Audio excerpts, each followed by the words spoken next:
তিনি কে? দুইটা লাভ কোরআনের মাহফিলে বসলে। প্রথমত লাভ হলো কোরআনের মাহফিলে যতক্ষণ বসেছি আমার দ্বারা একটা কোনো গুনাহের কাজ হবে।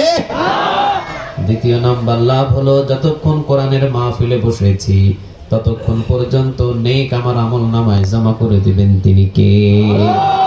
বাইহাকির বর্ণনা এসেছে কোরআনের মাহফিলে যদি বসে থাকে, কোরআনের মাহফিলে যতক্ষণ পর্যন্ত বসে থাকবে, আউয়াল তো আখির, শুরু থেকে শেষ পর্যন্ত এই গোলামটা কোরআনের মাহফিলে বসা ছিল, যতক্ষণ পর্যন্ত কোরআনের মাহফিল শেষ হয় নাই ততক্ষণ পর্যন্ত বসেছিল, যতক্ষণ পর্যন্ত বসেছিল ততক্ষণ পর্যন্ত এই জমিন খালি হয় নাই। জমিন খালি হওয়ার আগ মুহূর্ত পর্যন্ত যখন মাহফিল শেষ, ওই মুহূর্তে তার পিছনের গুনাহ মাফ করে দিবেন তিনি কে?